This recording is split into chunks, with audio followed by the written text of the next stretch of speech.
inaasam, kasipagan ng sagot sa lakaman sa kayamanan. Buksan ang pahina ng mga aklat ng karunungan, edukasyon ating kailangan, kamamangan ating iwanan. Please! Ating lilipanin, ang himbang pangilin, ating tanawin, bagong pag-asa ay muling tatanawin. Kinabukasan pag-ibagin,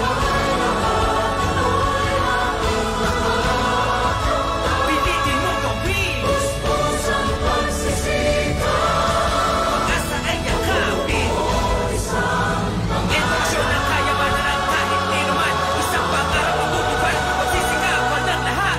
Gusto ang pagsisita, kaya mo yun, kaibigan, mabubuo isang pangarap.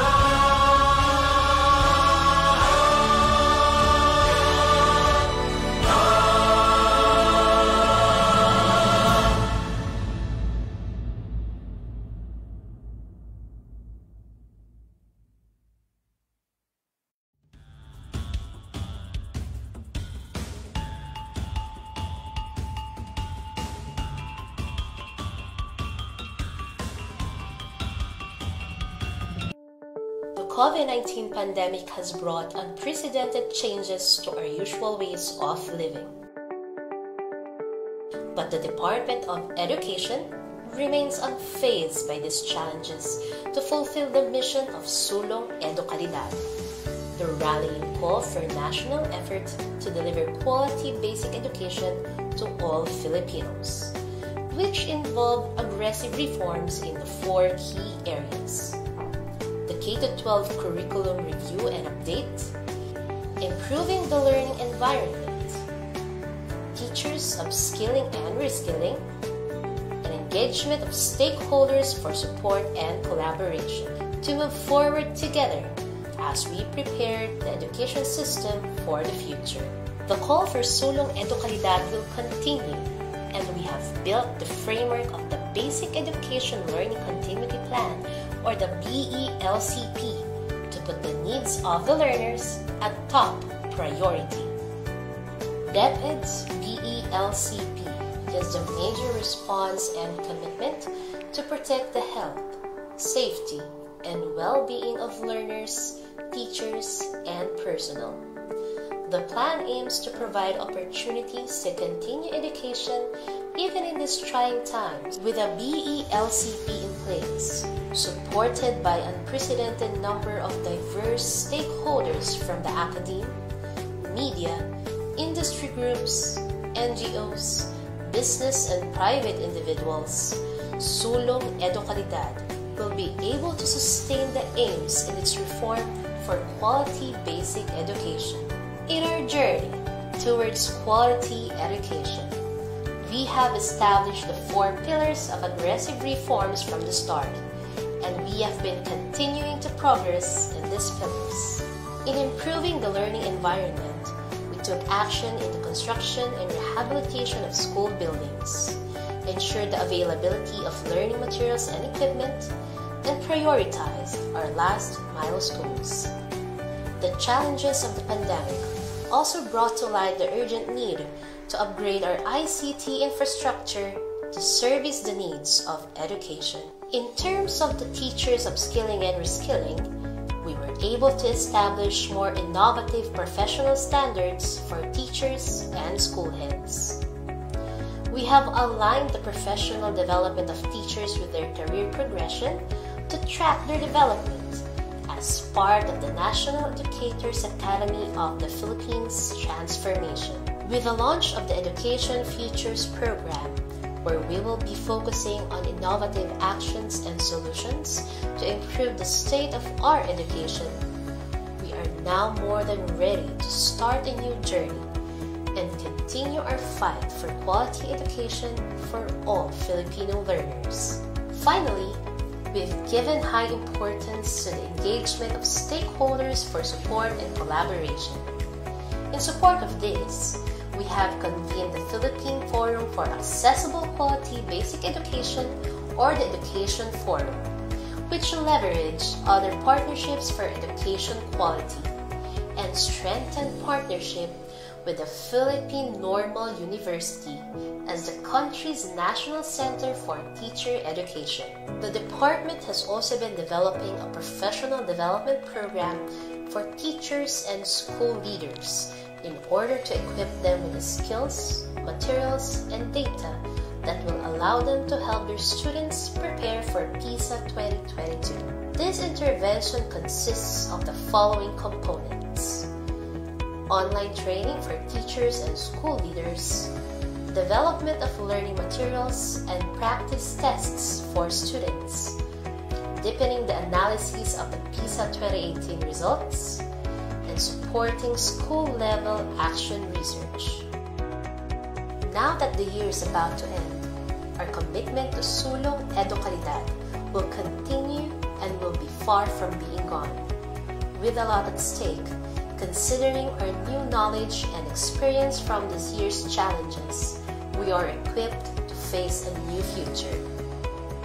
As we head on to the future where we will face many challenges and uncertainties, the department will always be the guardian of every Filipino learner's right to education.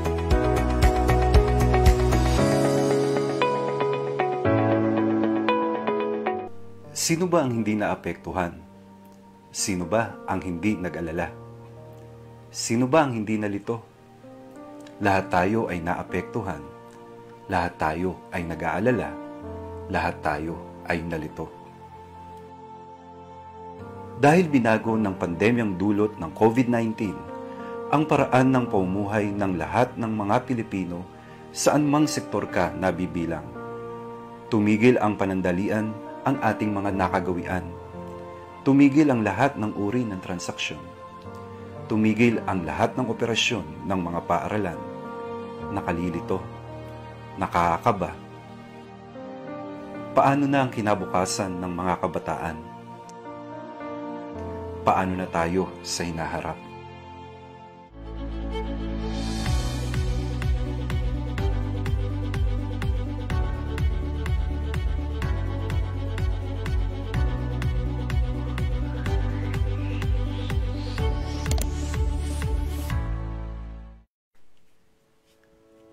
Opisyal na nilulunsad ng Kagawaran ng Edukasyon sa pangunguna ng Office of the Undersecretary for Curriculum and Instruction ang DepEd Teaches. Ito ay isang online na programa na gagabay sa mga guro, tagapangasiwa, magulang at mag-aaral hinggil sa mga pagbabago sa batayang edukasyon ngayong new normal. Ang DepEd Teaches ay angkla sa sulong edukalidad na nakatuon sa 4 na pangunahing pangangailangan ng mapunyaging reforma tungo sa makalidad na pagtuturo at pagkatuto. Una, pagre-review at pagsasapanahon ng kurikulum ng K-12. Ikalawa, pagpapaunlad ng kapaligiran pampagkatuto. Ikatlo, paglinang ng mga bagong kasanayan sa mga guro. At ang ikaapat, ang pakikipag-ugnay sa mga stakeholder para sa suporta at kolaborasyon. Sa pamamagitan ng virtual learning platform, ang DepEd Teaches ang magsisilbing bukas na komunidad ng pagsasanay na titipon sa mga guro, tagapamunong pang-edukasyon at sa sino mang may pagnanais sa pagtataguyod ng kalidad na edukasyon sa bansa at sa pagtagumpay ng bawat Pilipinong mag-aaral. Ang mga opisyal, education specialist, learning content expert at outstanding teacher ng DepEd ang magiging tagapanayam na magbabahagi ng kanilang kaalaman at kasanayan sa kurikulum, pagtuturo at pagkatuto, pagtataya at lahat ng kaugnay na mahalaga sa proseso ng pagtuturo at pagkatuto sa new normal. Bilang mga frontliner ng classroom, inaasahang magiging aktibo ang mga guro sa programang ito. Ang mga tema at paksa ay angkop sa kanilang pangangailangan at konteksto sa pamamagitan ng accessible na platform, ang social media. Sumali na sa OUCI family sa DepEd Teaches, kung sama-sama mapahuhusay pa ang mga guro, kung sama-sama higit na malilinang natin ang mga mag-aaral.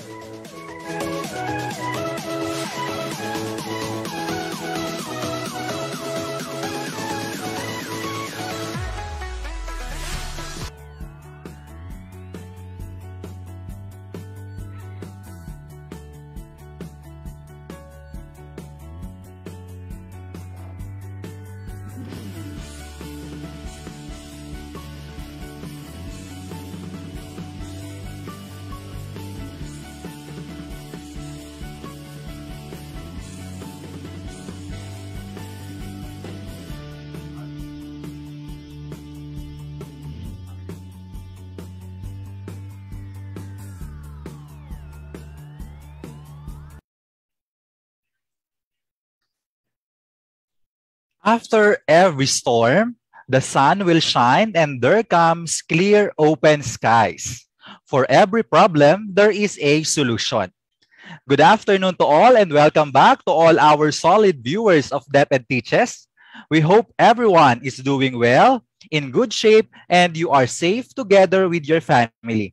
And we are delighted to be part of your Thursday routine.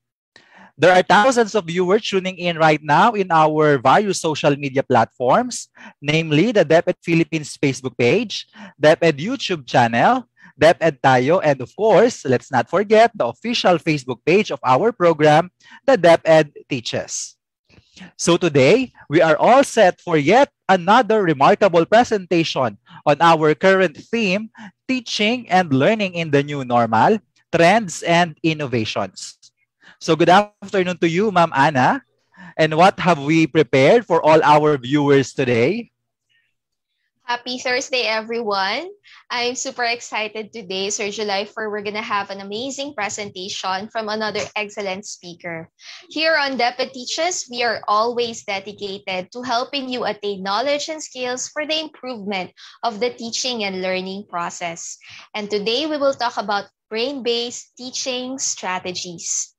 So when we talk about brain, of course, this is very important because this is actually one of our main goals, molding the minds of our learners. And so it is just so apt to closely examine and consider the best ways on how we should teach by understanding how our brain works. As our brain isn't the same as anyone else, like your experiences, Sir July, my experiences, including what happens to us, what we learn, wire our brain in unique ways. And that wiring continues to develop as we learn and experience more and many things. And this only leads us to another question.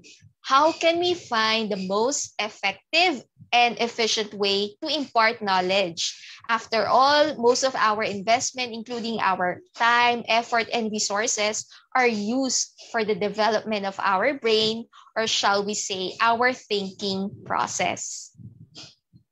Sounds fascinating, Ma'am Anna. And do you know that all our thinking, deciding, and cognitive processing drains about 20% of our total energy, oxygen, and blood in our body? Just imagine that so much energy and so much resources are consumed by our brain, just about 2% of our total weight. Indeed, there is truth when we say that teaching and learning new things is a good mental exercise. Hence, this only shows that we really have to take care of our brain, and more than physical well-being, we need to feed our brain the right kind of information, expose ourselves in a learning environment that supports brain-based education. Sir July. And when information is presented in effective ways, the brain is able to function better. Its resilience increase and its overall working intelligence is improved. There are studies that show that the brain physically changes while learning. So isn't it amazing? Thus, the more new skills are practiced, the easier learning becomes. But the next question is, what are the strategies that we can use to improve and accelerate the learning process by using the science behind learning, none other than our brain? Same thoughts, Ma'am Anna. And in today's discussion, that question that you have mentioned will be answered by our invited guest speaker. And this is more interesting because we are contextualizing it in the new normal, given our situation that our students are learning at home. So, what general brain-based strategies can we implement in various learning delivery modalities that we have? But before we dive deep into our discussion, let us have again a short warm-up activity to stimulate our neurons. So in this activity, we will play Green Light and Red Light, the popular Korean game inspired by this global trending Netflix show. So we will post 4 questions or statements about brain and learning. You just need to tell if it's true or false. If your answer is true or you believe that the statement is correct, you will type in the chat box the word green. So that goes for the green light means true. If your answer is false or you believe that the statement is incorrect, you will type in the comment section red, which means not true. So that red light means false. So again, green light for true and red light for false. And again, you are given 30 seconds to write green or red in the comment section of our Facebook Live streaming page. Okay, Ma'am Anna, I think we are ready now and we can start this activity. All right, sounds exciting. The green and red light game. So we just want to see green and red in the comment section. Okay, so let's show question number 1, please.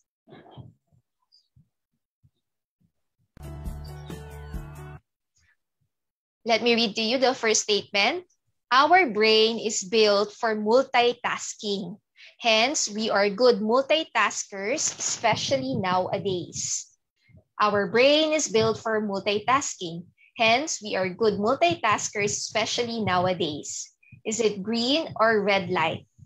You have 30 seconds to key in your answer now.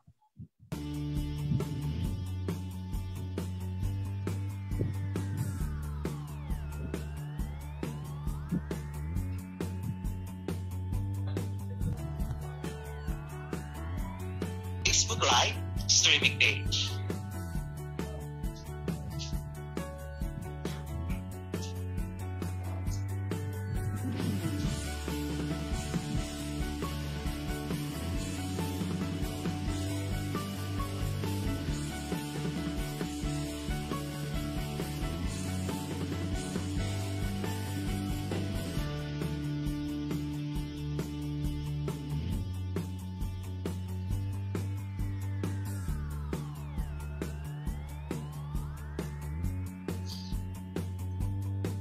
All right, so let's find out the correct answer.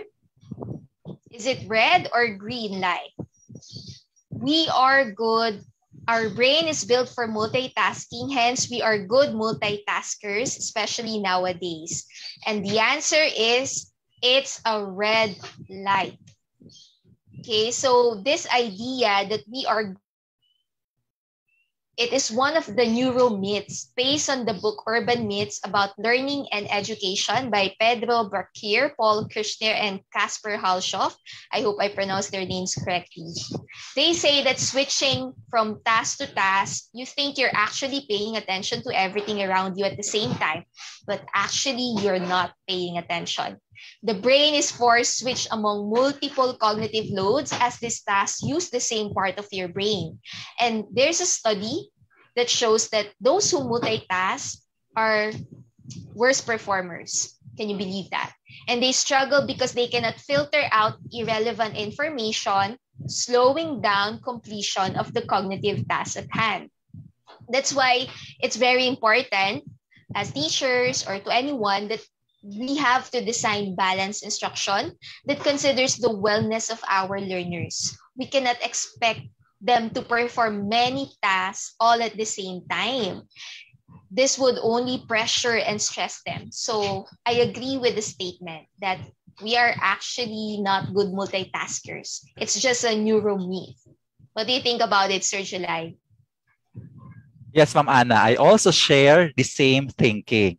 And yes, we do. People do multitasking because of the numerous duties and responsibilities. But the concern here is that, are we really good at it? We might be multitasking, but there is a possibility that the quality of the output will be affected. All right. We can now proceed to our second item. So please show the card now.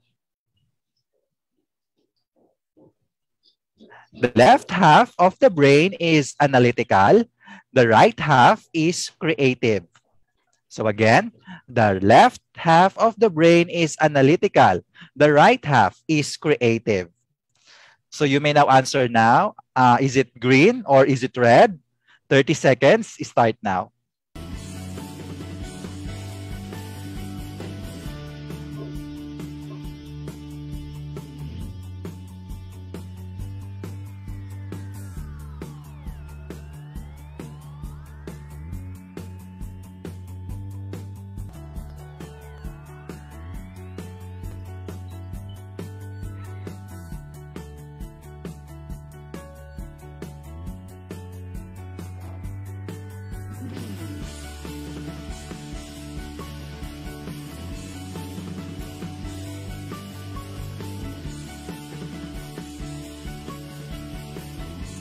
All right, let us reveal the answer in this item.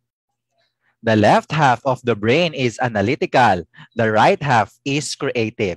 The right answer is red light, or simply red, or false.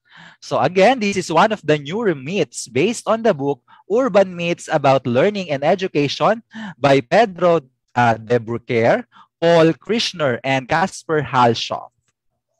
The idea that there are right-brained and left-brained people is a myth. Although we are all obviously have different personalities and talents, there's no reason to believe that these differences can be explained by the dominance of one half of the brain over the other half. There is truth to the idea that some brain functions reside more on one side of the brain than the other.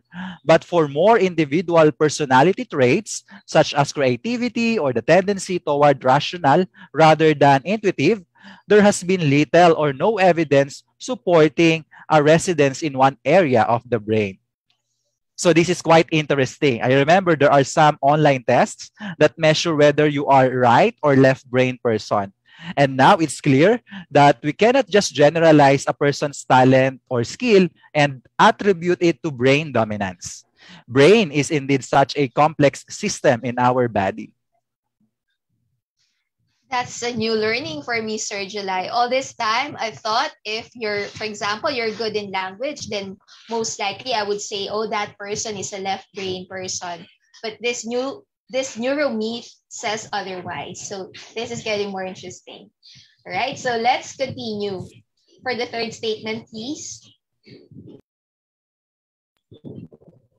We cannot think clearly when we are under pressure. We cannot think clearly when we are under pressure. Is it green or red light? 30 seconds, start now.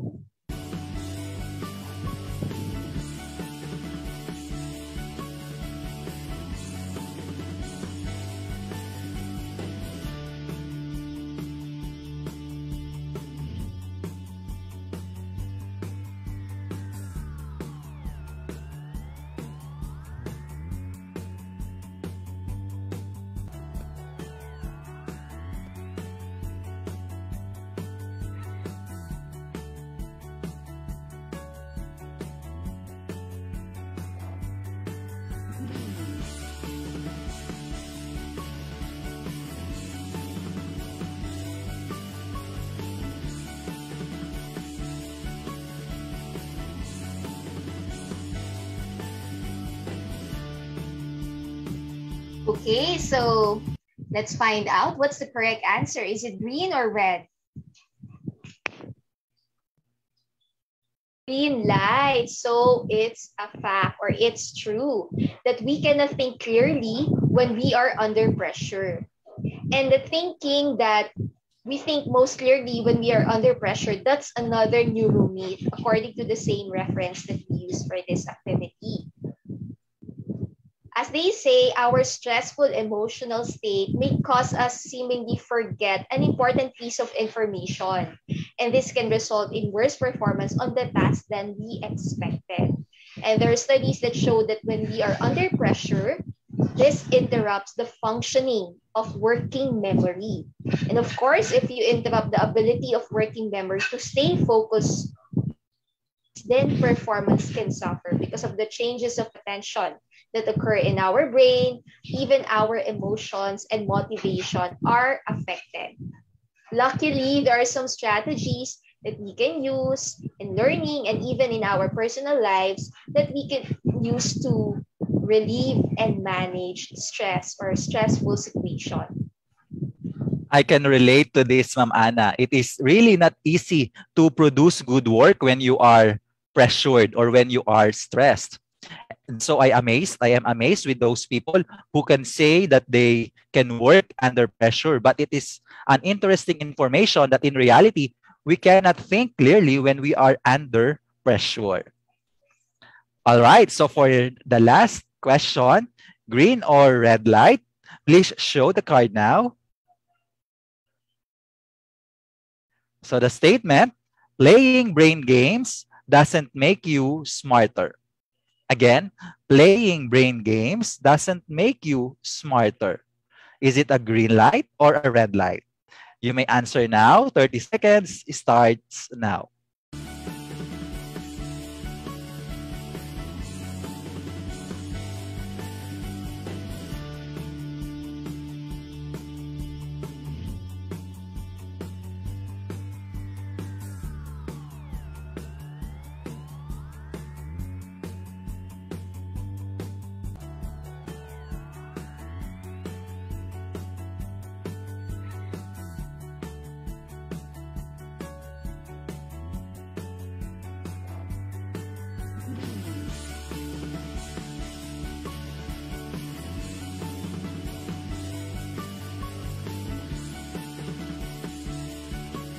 All right, let's try to reveal now the answer to this statement or to this item.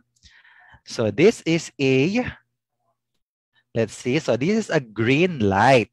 So playing brain games doesn't make you smarter. It's simply a green light, or this statement is true. So the idea that you can train your brain with brain gyms or brain games is one of the neuro myths, again, based on the reference that we have mentioned a while ago. So sharpen your minds with a few minutes of brain games each day. Unfortunately, science suggests that this promise is probably too good to be true. Brain games are touted as a quick fix solution for a complex problem. But studies show that there is no solid evidence that commercial brain games improve general cognitive abilities.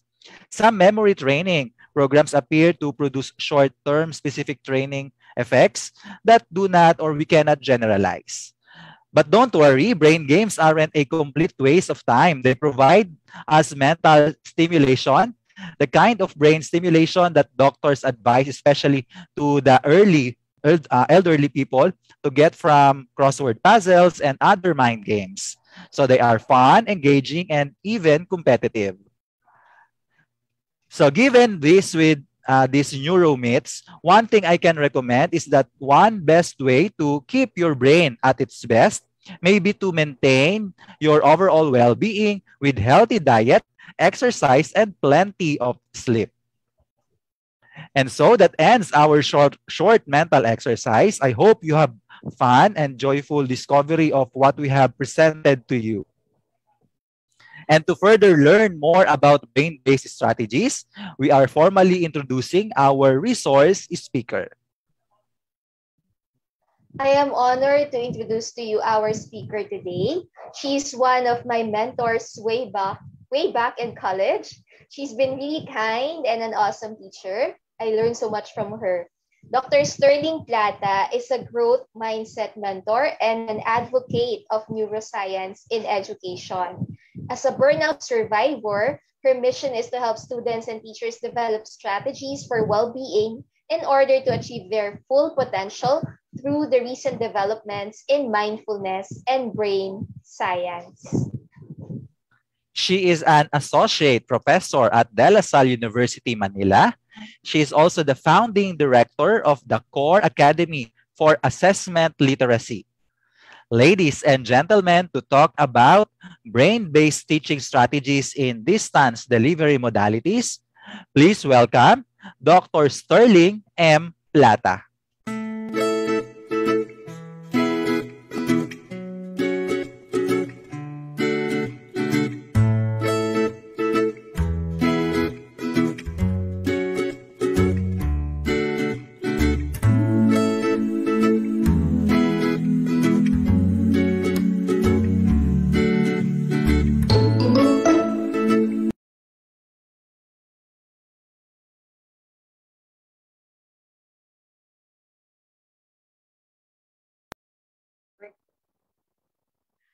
Good afternoon, dear participants. It's an honor to be invited to give this talk on three brain-based strategies for remote teaching.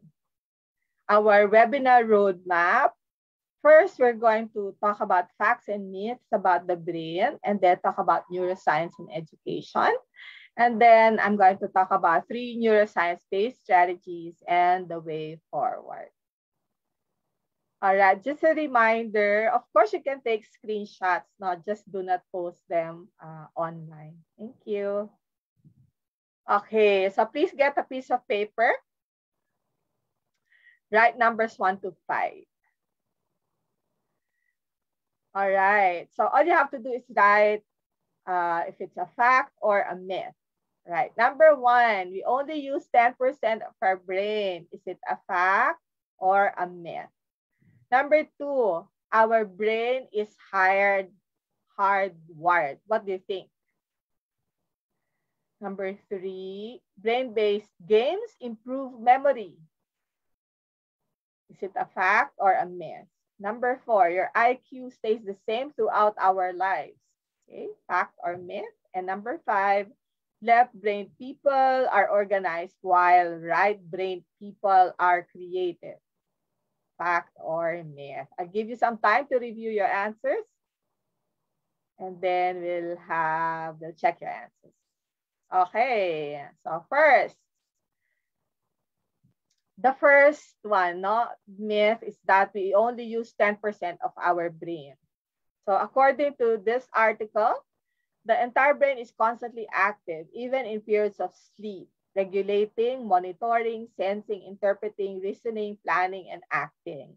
Even people with degenerative neural disorders such as Alzheimer's and Parkinson's disease still use more than 10% of their brains. And a PET scan of the normal brain shows here the what you call this, the activity in the brain, and it's more than 10%.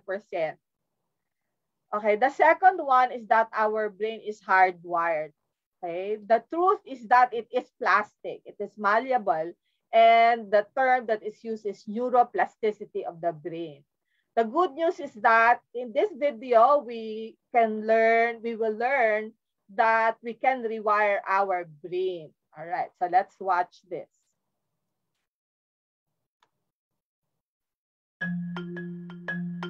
Not so long ago, many scientists believed that the brain did not change after childhood, that it was hardwired and fixed by the time we became adults. But recent advances in only the last decade now tell us that this is simply not true. The brain can and does change throughout our lives. It is adaptable, like plastic. Hence, neuroscientists call this neuroplasticity. How does neuroplasticity work?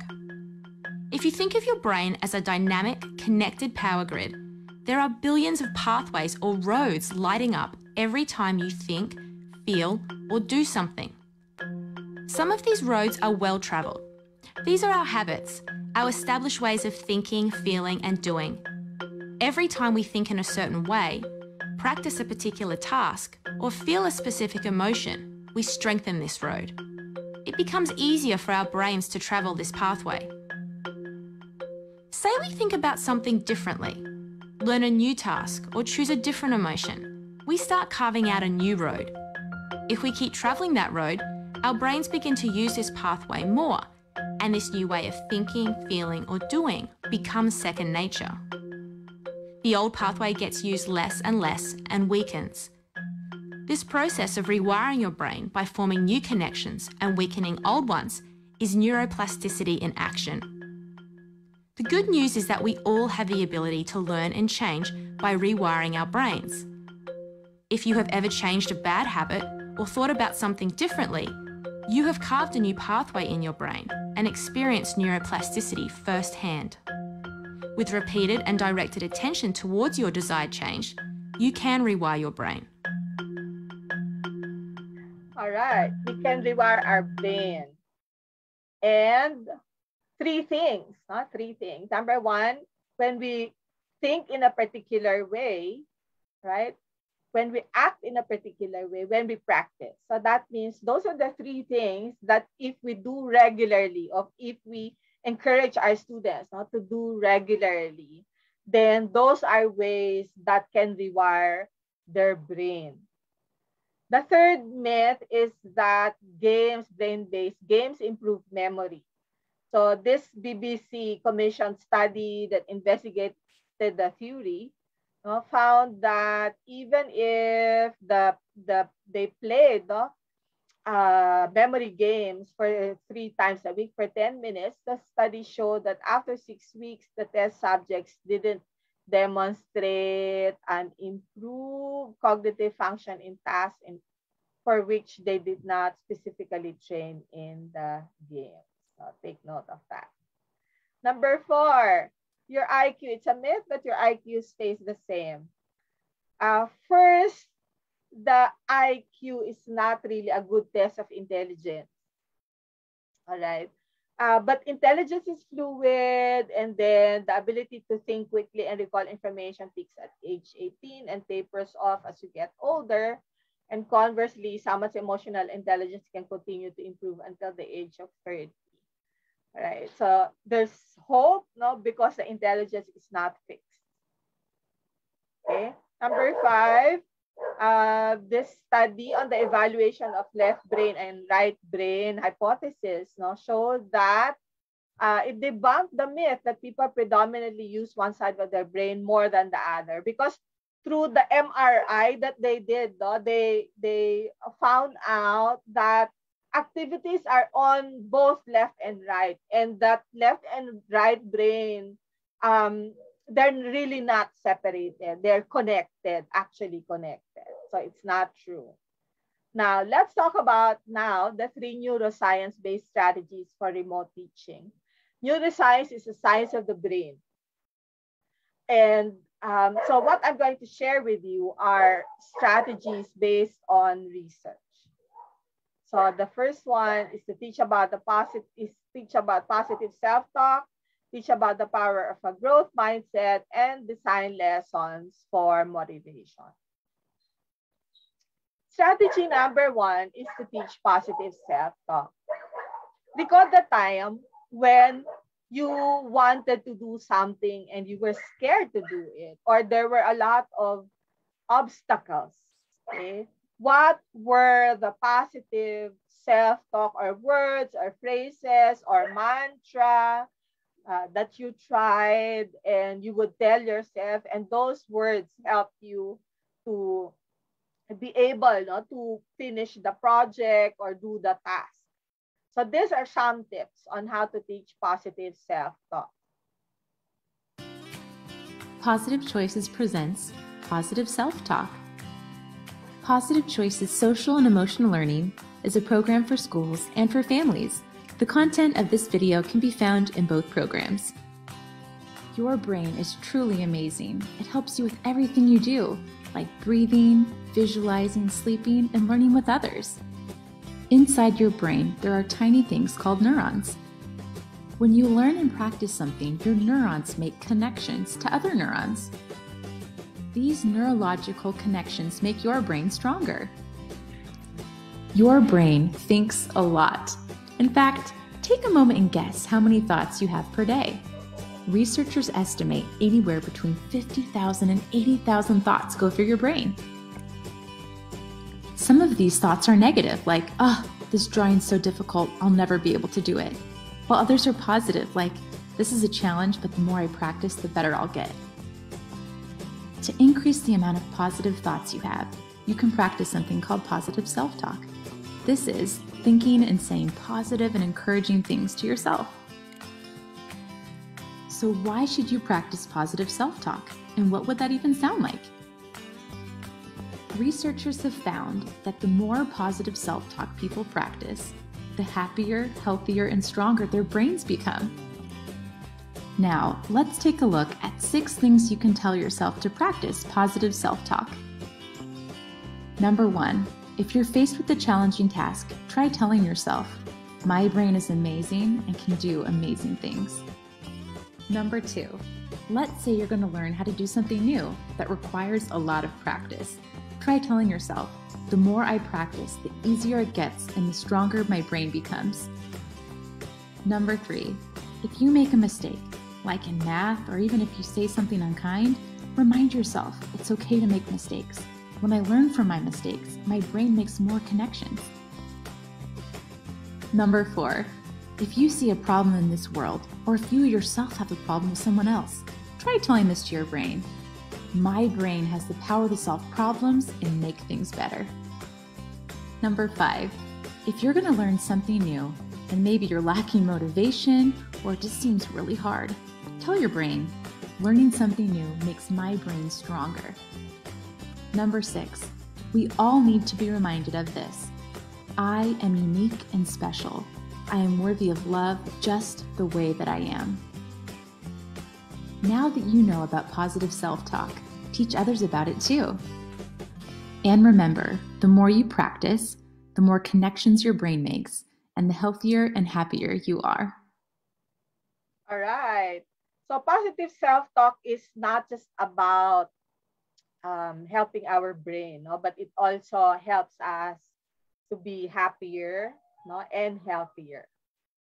Now let's go to strategy number 2. No? Strategy number 2 is to teach about the power of mindset. So this illustration compares the mindset of people with the mindset of those with fixed, and then the other one growth. Now let's compare and look at the growth people with a growth mindset. If our students have a growth mindset, they will view challenges as opportunities. They will prioritize learning over seeking approval. They will focus on the process instead of the end result. And they will think of learning as brain training, and they will think of failures as opportunities to grow. On the other hand, those with a fixed mindset are unable to handle criticism, and they focus on proving themselves, and they feel that their effort is not fruitful. Based on a study conducted by my mentee in the master's program, she found that students struggling Filipino readers have a fixed mindset. They think that whenever they find reading hard, that they are not good enough. All right. So that's an example of the power of the mindset. So let's continue by talking about your growth mindset story.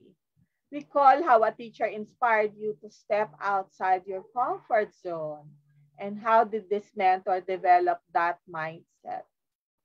So my example, I developed a fixed mindset about math in 3rd grade when I had a traumatic experience when my teacher would shuffle cards and I couldn't answer, and I was moved from row 1 to row 2, row 3, up to row 4 beside the trash can. It was like, I can still imagine the feeling. I can still see in my head the picture of the trash can.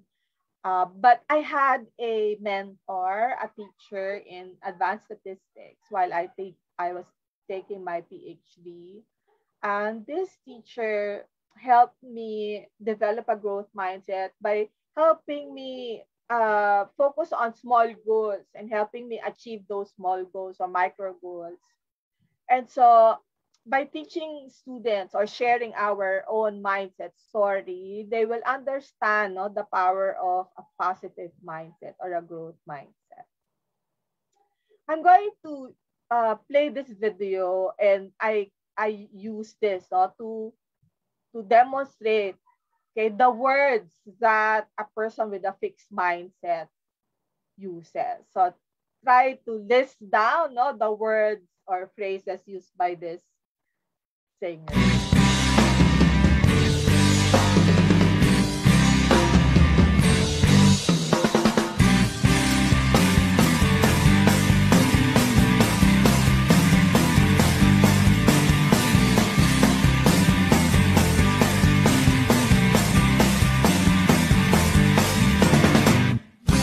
Please lang huwag kang magulat kung bigla akong magkalat mula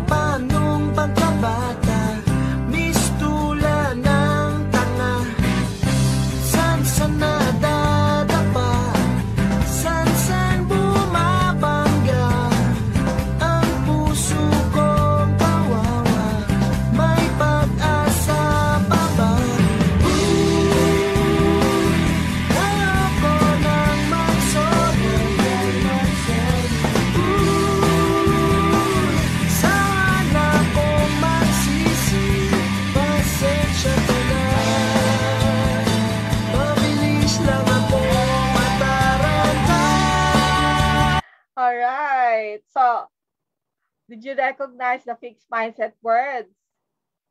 Mataranta, hari ng sablay, hari ng tanga. So imagine if our students think that way, no? They always tell themselves they're not good enough, natatanga-tanga sila, na hindi nila kayang matuto. Let's see the other one.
So compared to the hari na sablay, so this person has a growth mindset. No? May agimat ang dugo ko, na kayang-kaya ko. No? So these are some songs that we can ask the students to listen to, so that they will be able to recognize words that people with a growth mindset, how they think, and the words used by people with a fixed mindset, right? Okay. The growth mindset or mindset, the power of mindset, is connected to the PISA 2019 report that found that a majority of students in the Philippines express a fear of failure. Some 72% agreed or strongly agreed that when they fail, they worry about what others think of them. The average is 56%. So what are the negative effects of that fear of failure, right? So that means students will not try hard, and if they fail, they will say, I'm not really cut, or I'm not really good enough, no? Bobo talaga ako. Hindi ko talaga kaya. And another finding is that in almost every education system, including the Philippines, girls express greater fear of failure than boys. And this gender gap was considerably wider among, for example, those in the top 10, all right, more girls express more fear of failure. So please let us take note of that result. Okay. And strategy number 3 is to design lessons for intrinsic motivation. So this is from Nang 2018, the Neuroscience of Growth Mindset and Intrinsic Motivation in Brain Sciences Journal. And in her study, she found that educators should design a task that has intrinsic value for students to be engaged in doing. I'm going to give an example later on. So we can always give like stars to students, no? So that they will have extrinsic motivation. But the more powerful one is intrinsic motivation. And so we can design a task to engage them, right? So that they will feel like, I want to do it. The second, teachers should provide the autonomy or choice for students. Autonomy or the agency of learning is the key substrate to intrinsic motivation. Research has shown that autonomy is the strongest predictor of intrinsic motivation. A recent study found that the provision of choice, however trivial or inconsequential, might also increase a person's intrinsic motivation. So they found out that if students have a choice, like I have a choice regarding the project, I have a choice regarding how to solve this problem, no? then that affects their intrinsic motivation. I'm going to give you an example through a problem-based learning approach, okay, about voice and choice. Right, so let me play this video. What happens when teachers design projects that empower students with voice and choice? Students embrace a maker mindset. They define themselves as inventors and creators. They learn to take creative risks. Here they experiment and engage in iterative thinking. When this happens, they embrace a growth mindset and grow resilient.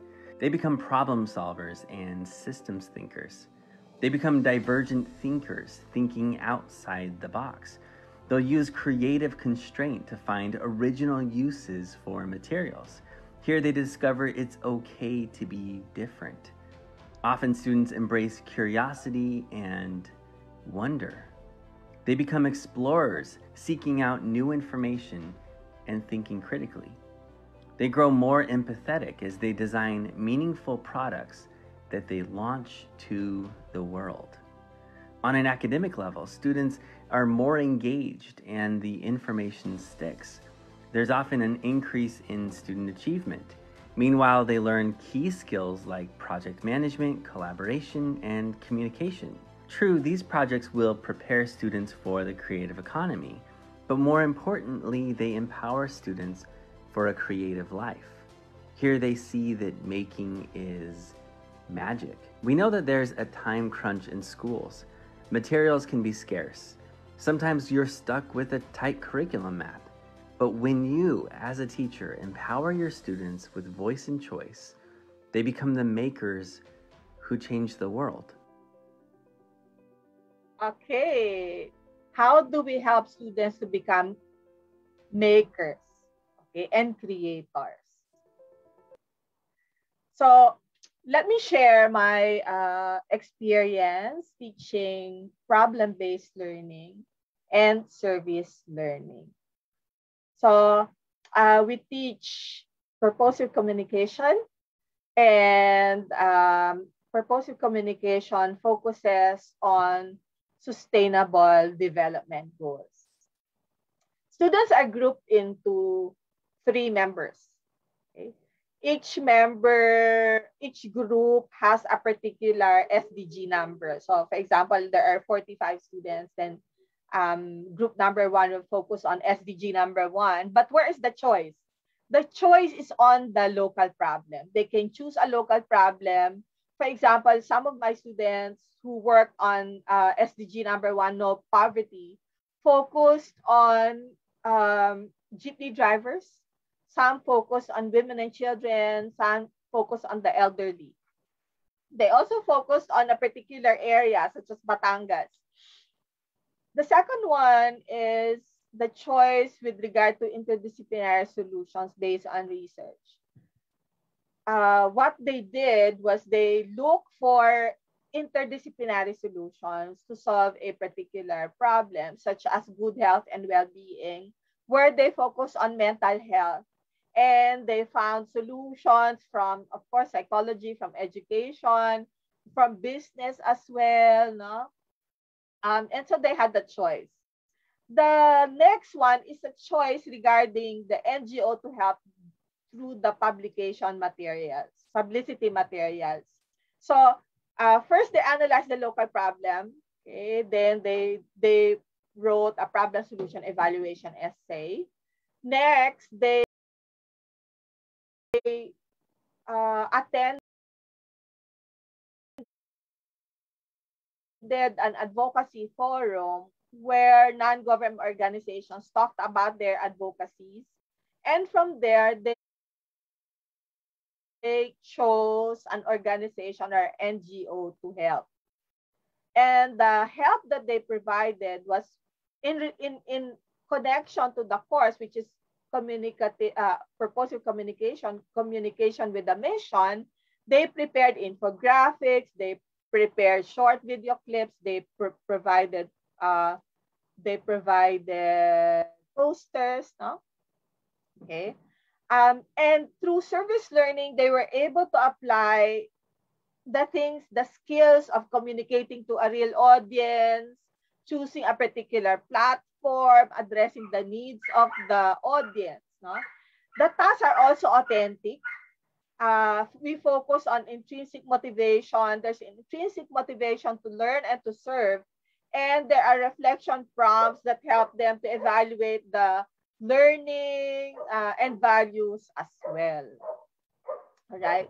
So the neuroscience of growth mindset, empirical studies have revealed that growth mindset has positive effects on student motivation and academic performance. And recent research has shown that mindset is related to student outcomes and behaviors, including academic achievement, engagement, and attempt to new challenges, willingness to attempt challenges. So imagine that by using a problem-based learning and service learning, the students are able to develop their growth mindset, develop their growth, their brain as well. It also improves achievement and engagement, especially now that we are on remote. In our experience, it can be done. The whole course was done online. Students would collaborate through Messenger. They also collaborated online. There was no face-to-face aspect of the course, right? So just a disclaimer that growth mindset and brain-based approaches or strategies are not silver bullets, and the impact of the intervention may vary depending on the context. So the invitation is for you to conduct action research, to evaluate whether these interventions really help your students. So a way forward, if you're interested, if you are interested to learn more about growth mindset, you may join the Growth Mindset Champions PH. It's a private FB group where we share ideas on growth mindset intervention. And if you want to know more and want to research on the power of growth mindset for struggling readers, you might want to watch this YouTube video where my mentee, King Arman Kalingasan, talks about 3 strategies and research ideas to help struggling Filipino readers. So remember, with a growth mindset, you can and you will. So let me end with this blessings that may you live a life of ease. May you reimagine new ways of connecting with your students. May you rewire your brain to balance well-being and productivity. May you be safe, strong, and healthy. And may you rediscover your why so you can champion brain-based learning. Thank you so much for your time. And this is my email. Let me know if you have any questions. So happy to connect with you. Bye.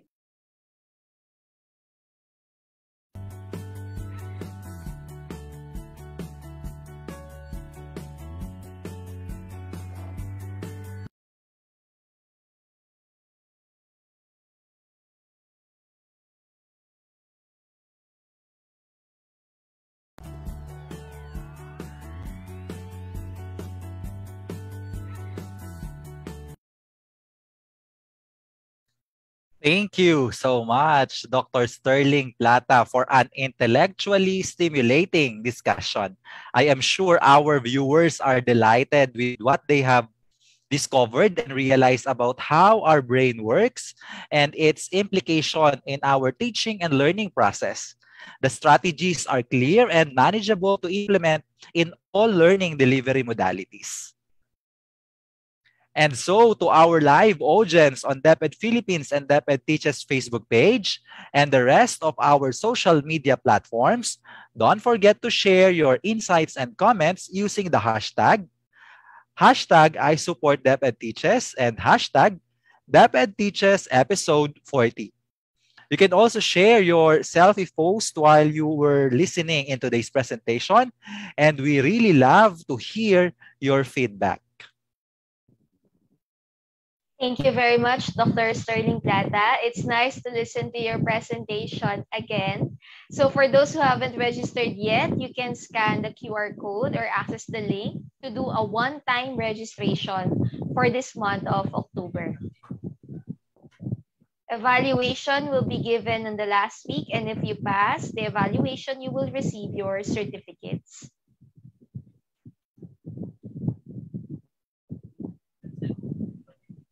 Once again, thank you very much to our wonderful viewers here on DepEd Teaches.